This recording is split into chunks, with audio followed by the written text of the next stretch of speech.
Hello everyone at welcome po sa ating channel. This is Coach Jared. Kamusta po kayong lahat mga kababayan? Mga kababayan. Ayan, nagpalitan tayo ng kordon. Hopefully, wala nang audio problems for today's video. Oo, ayan mga kababayan. So, maraming pong salamat sa inyo pong patuloy na pagsuporta sa ating channel. Wag niyo kakalimutan na mag-like mga kababayan sa ating pong live, sa ating video today. Okay? Maraming po salamat sa iyong patuloy na pagsuporta nga. At yun nga, pa-share na rin po itong ating video para marami yung makapanood ng ating pinag-uusapan dito sa ating channel. Oh. At may second channel tayo mga kababayan na Coach Jared Highlights. At sana ma-follow nyo rin yun para doon naman yung mga hindi non-political topics doon natin pag-uusapan, guys. Tsaka yung mga interviews with, with politicians. So, doon din natin gagawin mga kababayan. Doon sa Coach Jared Highlights. Okay? So, ayun na nga. Pag-usapan na ngayon natin itong ating topic. Naglabas na mga kababayan ng committee chairmanships mga kababayan ang Senado. And as expected, tulad ng inaasahan mga kababayan, si Cheese Escudero ay nagbabayad ng utang na loob. Gusto nyo ba makita? O gusto nyo makita? Pakita ko sa inyo yung committee chairmanships. Ayan. Ayan, wait. Ayan, nalakihan natin. Senate Committee Chairmanships for 20th Congress is released. Ayan na nga, mga kababayan. Tingnan natin kung sino yung mga nabiyayaan na maging committee chairmans. Chairman and chairwomen. Rodante Marcoleta, may 2 komite na hahawakan, mga kababayan. Accountability of Public Officers and Investigations, yung Senate Blue Ribbon Committee, Eto na. Trade, Commerce and Entrepreneurship. Grabe, no? 2 agad. Partida, neophyte senator yan. 2 agad. Next, ito pinakamatindi, guys. Siya may pinakamarami. Si Alan Peter Cayetano. Dami niyang komite, Accounts, Higher Technical and Vocational Education, Justice and Human Rights, and Science and Technology. Ayun. Ano kayang alam niya dyan lahat? Ano kayang alam niya dyan sa lahat na yan, mga kababayan? We don't know. Si Kiko Pangilinan, merong tag-isa sila ni Bam Aquino. Agriculture, tsaka Basic Education naman kay Bam Aquino, okay? Si Robin Hood Padilla, mga kababayan. Ito, legit na walang alam, mga kababayan. Hindi pa nga ito nakakapagsulong na batas na naaprobahan na sa plenaryo. Pero 3 ang hinahawakan na committee chairmanships. Di ba? Constitutional amendments, public information, and cultural communities. Yan. Baka dahil nakakita lang ng Muslim affairs, automatic si Robin Padilla. Hindi kasi ganun yun pero sige, ibigay na sa kanya. Total naman, siya ay follower ng Islam. Sige, walang problema dun. Pero constitutional amendments, obviously, pumalya na siya dyan sa constitutional amendments. Pumalya na siya dyan. Wala siya naisulong na batas tungkol dyan. At wala rin ba't ba nandito pa to sa constitutional amendments? Palpak na nga to si Robin Hood Padilla. Mass media dahil lang siya ay nasa press, dahil siya ay nasa entertainment industry prior to his Senate career. It's not a reason for him to be there. Wala naman din siyang alam dyan. Ito, Amy Marcos, Cooperatives, Foreign Relations, Labor, Employment, and HRD. Diyos ko, anong alam niyo sa HRD? Anong alam nito sa labor? Promise. Diyos ko. Dati, foreign relations lang ang kanya. Pero ngayon, 3 na. Di ba? Galing. 3 na. Kay Pia Cayetano, syempre, 3 rin sa kanya. Energy, Sustainable Development Goals, Ways and Means. Well, dati na niyang hawak tong Ways and Means. Ito, tindi, Camille Villar, Environment, Natural Resources, and Climate Change. Wow! Hinawakan niya yung komite na hinawakan before ni Cynthia Villar. Galing-galing. Galing-galing yan. Good luck. Oo. Good luck mga kababayan. Good luck na mapag-usapan muli ang tawag dito, prime water. Good luck talaga. Oo, na magkaroon. Mamaya, pag-usapan natin yan. Sherwin Gatchalian sa finance, okay. Si Erwin Tulfo, games and amusement, tsaka social justice dahil to sa kanyang stint as DSWD secretary, okay. Bongo, health and demography, sports and youth. Okay. JV Ejercito, local government, tsaka tourism. Rafi Tulfo, migrant workers, public services. Jinggoy Estrada, national defense. Isa pa to, wala rin naman alam tong Jinggoy Estrada na to eh. Bato de la Rosa, public order. Mark Villar, public works. Oh, yun. So mga kababayan, kung mapapansin nyo, etong committee chairmanships ay ibinigay ni Chis Escudero sa mga taong bumoto sa kanya na maging Senate President. Alam niyo kung bakit? Kasi yun ang pinangako.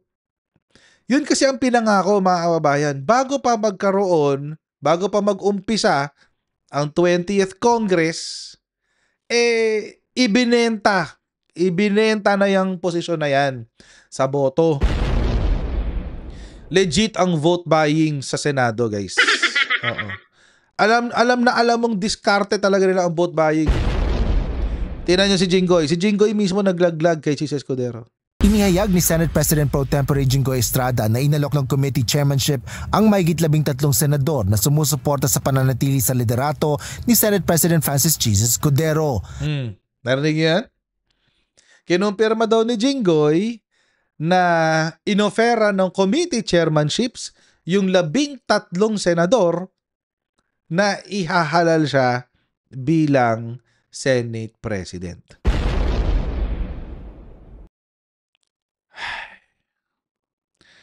Palalim ng palalim ang butas na hinuhukay ni Chis Escudero para sa sarili niya.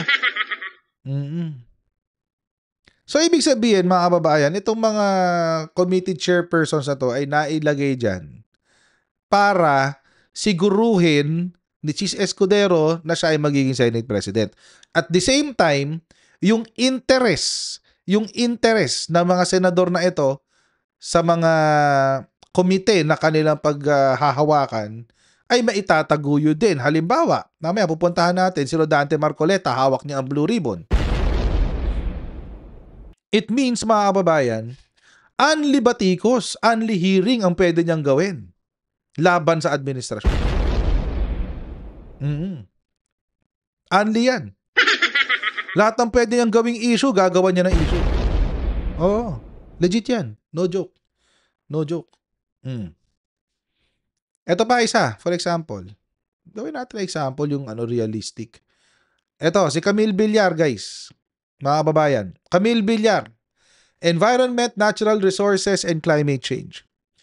Yung issue po ng rice tarification law ay papasok sa ilalim ni either Camille Villar or ni Kiko Pangilinan.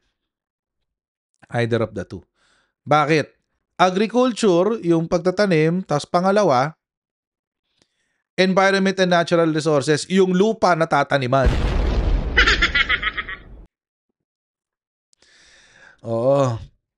So, posibleng itulak ni Senator Kiko Pangilinan ang amyenda ng rice tarification law, pero pwedeng kontrahin ni Camille Villar. Siyempre, Camellia. Oo, kaya nga Camellia ang pangalan ng Camellia Homes eh. Kinuha yun sa pangalan ni Camille. Oo, kaya Camellia yun.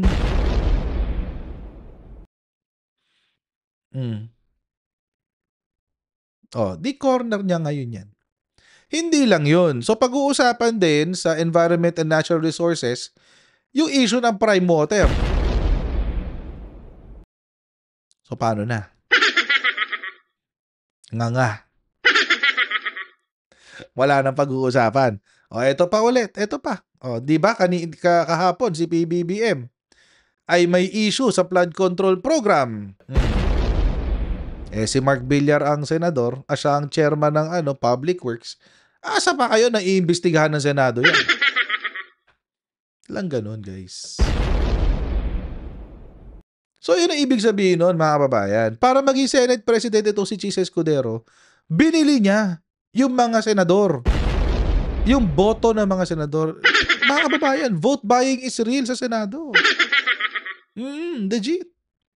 Ayon kay Senador Estrada, sa kanyang palagay ay kwalipikado naman ang mga senador sa mga inaalok na komite sa kanila. Gaya na lang anya ni Senador Bam Aquino ng advokasya at edukasyon, kaya sa tingin nito ay nararapat ibigay sa kanya ang Committee on Basic Education. Habang si Senador Kiko Pangilinan naman na ang forte ay agrikultura, ay dapat anyang humawak ng Committee on Agriculture.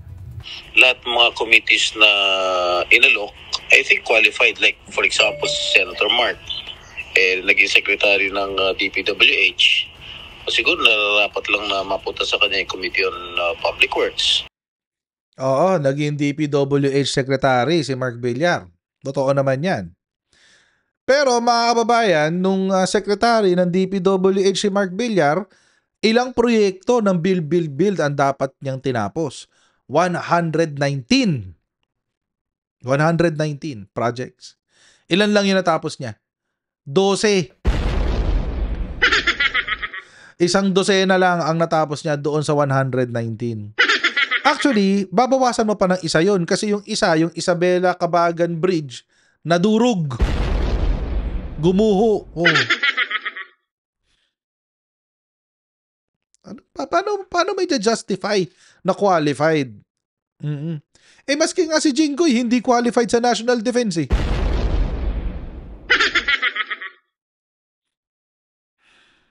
Tuloy. Meron din si Senator Erwin Tulfo.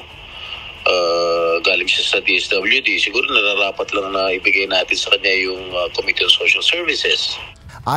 Alam nyo mga kababayan, ako disagree ako dun sa logic ni Jinggoy. Hindi porke hinawakan mo yan bilang ahensya, ibig sabihin expert ka. Tinan mo si Sarah. Hinawakan niya ang DepEd pero palpak siya sa DepEd. Oh. Hindi kasi yun eh, ang pangit ng logic ni Jinggoy. Hinawakan niya yung DSWD, so malamang may expertise siya. What the hell? Ano kabobohan yun, Jinggoy? I mean, seriously. Ano kabobohan yun? Kay Senador Juan Miguel Zubiri, marami sa mga sumusuporta kay SP Escudero ay nabigyan ng best committees na may aalok ng Senado. Ngunit naisaan niya ng grupo nito na tinagurian niyang Veterans Block na maibigay ang mga komite sa mga nararapat dahil sa kanilang kwalifikasyon. Actually, it saddens me because, alam mo, yung chairmanship kasi na yun, parang binibigay sa mga not so qualified members of the Senate sa aking pananaw. At tapos yung mga super qualified, katulad ni Senator Lauren Legarda, ay binigay sa kanya culture and arts na lang, na napakasipag naman ng tao. Hindi pa ka culture and arts eh, wala siyang chairmanship. Mga babaeng, tingnan nyo tingnan nyo, 24 silang lahat.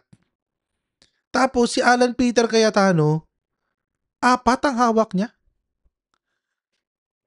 Expertise niya lahat yan? Seriously, expertise niya lahat yan? At saka kung susundan natin yung logic neto ni Jinggoy Estrada, mga babayan. Si Alan Peter Cayetano naging DFA secretary. So, bakit si Amy Marcos ang may hawak ng foreign relations? Ang bobo talaga eh. Apaka-bobo talaga ni Jinggoy. I mean, seriously, meron pang 5. 19 to lahat nabigyan ng committee chairmanships. Meron pang 5. Ibig sabihin sa 5 yun, walang qualified sa accounts, walang qualified sa TechVoc, walang qualified sa Justice and Human Rights, walang qualified sa Science and Technology, na kailangan 4 na komite ang ibibigay mo sa isang tao lang. Ito pa, for example, bigyan ko pa isang halimbawa. Ito, si Robin Padilla. Sa isa nga lang, nahirapan na siya, tinatlo nyo pa. Bakit hindi nyo lang binigay itong public information and mass media kay Lauren Legarda? Naging anchor yan ng ABS-CBN. Investigative reporter yan ng ABS-CBN. Alam niya ang karapatan para sa mga sa mga journalist at public information. So, paano sasabihin na yung expertise? What the hell? Seriously? Yung accounts. Itong accounts. Ba't hindi na lang kay Ping Lacson yan binigay? Minority. Hindi pwede, minority. Hindi lang kasi nabili yung loyalty nila.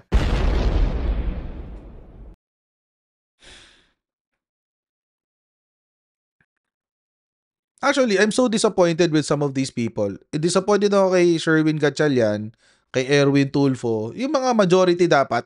Yung mga dapat nasa minority. Kasama nila Tito Soto. Sino ba ba?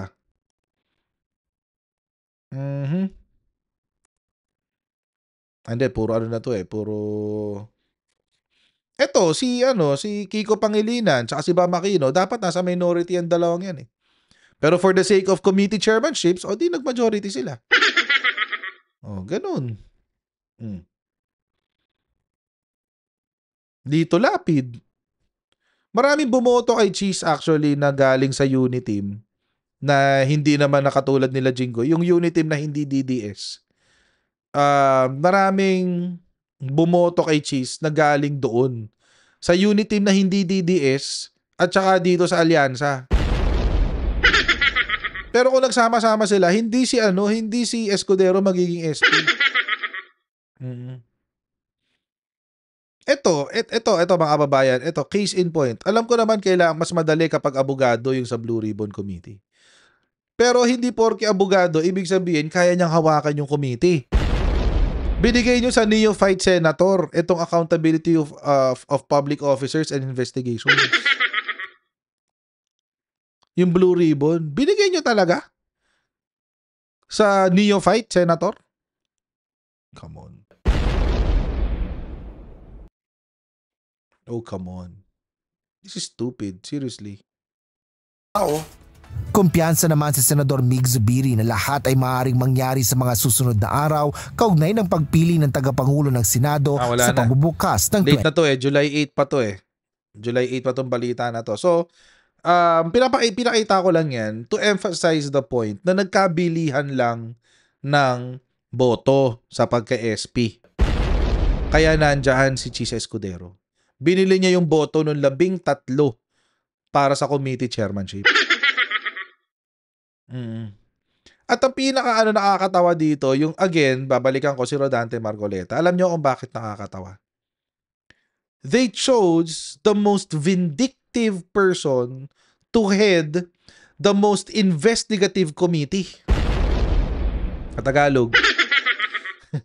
Ang pinili nilang tao para pamunuan ng Blue Ribbon Committee na ang ginaang trabaho ay imbestigahan ang quote-unquote katiwalian ng gobyerno ay yung pinakamapaghiganting tao na nandyan ngayon sa Senado. Si Rodante Marcoleta. Vindictive yan. Mapaghiganti yan. Alam niyo kung bakit? Bibigyan ko example. Naalala niyo to?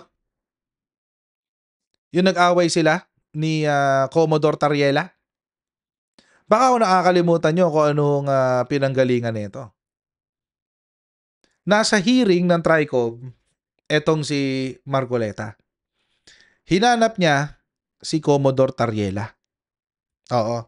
At ginisa niya tungkol sa comment ni Commodore Tariela na may mga traidor na opisyal dito sa Pilipinas tungkol sa West Philippines. So, usapin ng West Philippine Sea. Ito yung video niyan, guys. Balita niyan. Sa kauna-una ang pagkakataon, nagharap sa Kamara ang nagbabangayang sina Congressman Rodante Marcoleta at PCG spokesperson Jay Tariela. Sinisisi ni Marcoleta si Tariela sa pambabash sa kanya. Dahil pa rin ito sa issue sa pangalang West Philippine Sea. Nasa frontline ng balitang yan si Marian Enriquez. Ako'y binabas po ng hindi naman po masyadong marami dahil nga po dun sa pagkakasabi ko na there is no such thing as West Philippine Sea.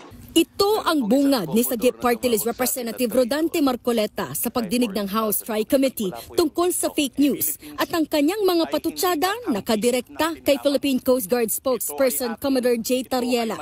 Nag-ugat ito sa sagutan ng dalawa sa social media tungkol sa pangalang West Philippine Sea. I was called a traitor at yung statement ko raw is a disservice to the nation. It came from no less than the spokesman of the Philippine Coast Guard. Let's put it on record. I did not use the word traitor. I stand by the statement of the President. I did not mention you said it. The katang-isip phrase was the President's statement during his SONA. I just merely restated the statement of President Bongbong Marcos. February 4 sa isa ring House hearing tungkol sa fake news. Alam nyo, tinan nyo, kung gaano ka-vindictive dito si Marcoleta. Sino ba yung nagsabi na yung West Philippine Sea ay imbento lang natin mga Pilipino? Di ba si Congressman Marcoleta during that time? Congressman Marcoleta pa lang siya. Tapos, nung binas siya ng napakaraming Pilipino dahil dun sa statement niya, sinisi niya si Commodore Tariela. Dahil kung hindi ro nag-comment si Commodore Tariela, hindi ro siya mababash. Ang ginawa niya, gumanti siya doon sa TRICOM sa hearing, mga babayan. At mga babayan, nung gumanti siya doon, mga babayan, lalo siyang nasopla. Alam niyo kasi, mga babayan, tulad nito si Congressman Marcoleta, whether he likes it or not, yung statement na sinabi niya yon ay mali. At kahit hindi yung nag-comment si Commodore Tariela, mababash at mababash etong si Congressman Marcoleta at the time.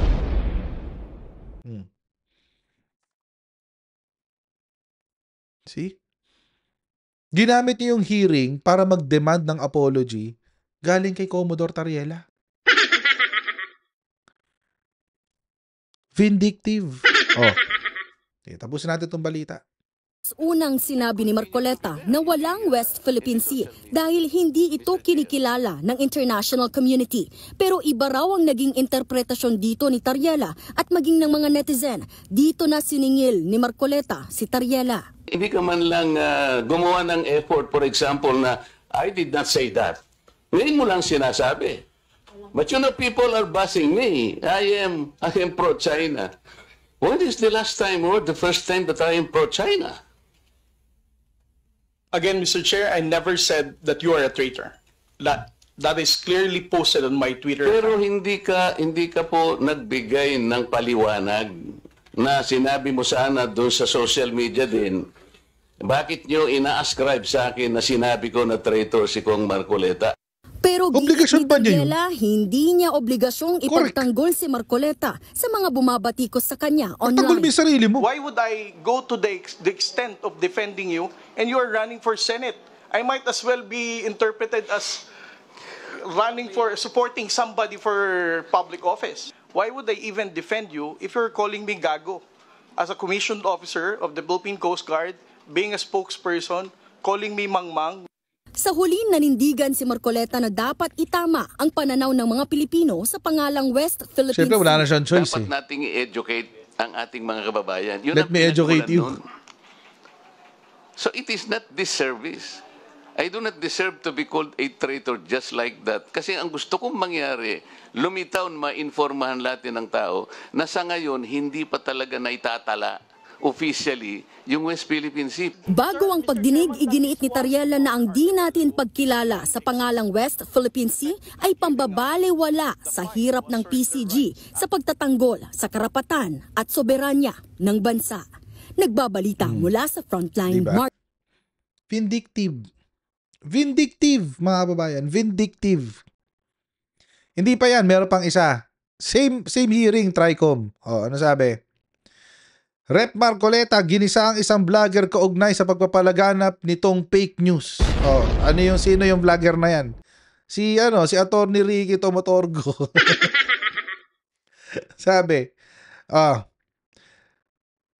pinapalinaw ni Representative Marcoleta sa vlogger at abogadong si Ricky Tomotorgo ang paratang na ibinato sa kanyang vlog na pinamagatang huwag maniwala sa pakulo at panlilinlang ni Marcoleta. Sa pagdinig ng House, TRICOM, kinwestiyon ng mambabatas ang naturang vlog na tumatalakay sa kanyang pagdalo kay dating Vice President Leni Robredo noong kasagsagan ng hidwaan ng Uniteam. May mali siya daw kasi yung vlog. Oo. Dahil kahit kailan daw, wala daw siya nilinlang na mamamayan ng Pilipinas. Senator Marcoleta, yung pagsasalita mo pa lang na walang West Philippine Sea. Panlilin lang na yun. Yung 2,000 piso, oo, na proyekto mo. Oo, inunahan ka na ni Bongbong Marcos. Tapos sigurado, ikaw ang magki-credit grab niyan pagkatapos. Oh. Yung lifeline rate. Na pag umabot sa certain kilowatt hour, libre na. Oh. Yun. Sigurado ako, i-credit grab mo yun. Pero, sinabi na ni PBBM sa SONA eh. Sorry ka. Oo.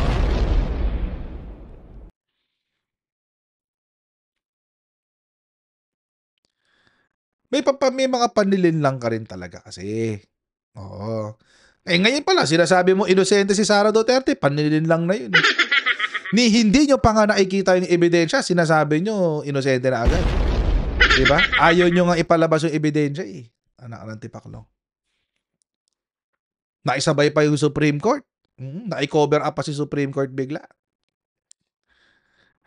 But anyway. Kasi ito ba gusto niya? Pinagfo-forced apology niya si Attorney Ricky Tomotorgo. Hindi nag-apologize. Pinapa-contempt. Hindi pala siya member ng committee, so hindi siya pwedeng mag-cite ng person in contempt. Napahiya bigla si Congressman Marcoleta, hindi kasi miyembro. Yun yung ibig kong sabihin, mga kababayan. Dahil nga, yung pagbibigay ng they're taking the committee chairmanship slightly.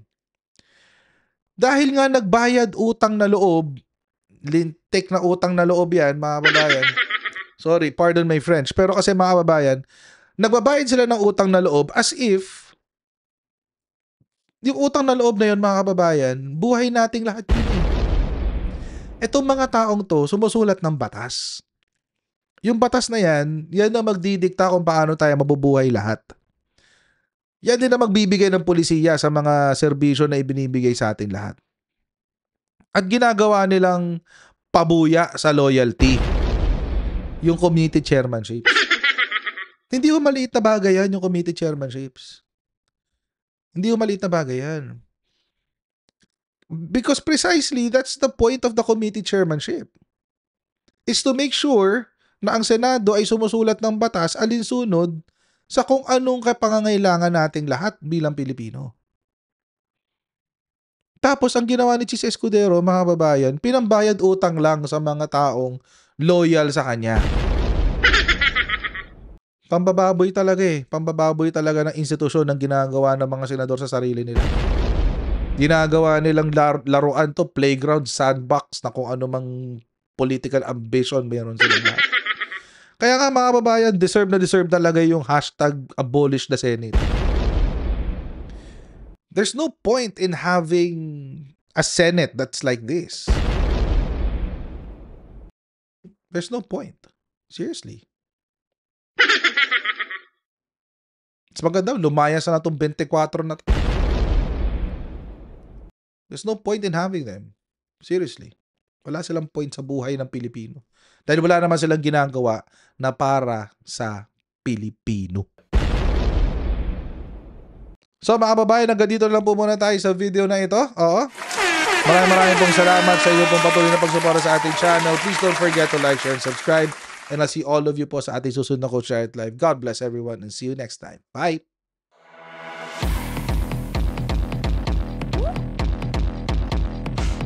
Huwag ganun. Huwag natin gawing tanga mga Pilipino. Mas maganda kasi nasa lugar ka ng tama kaysa yung pinipilit mo yung pagkakamali.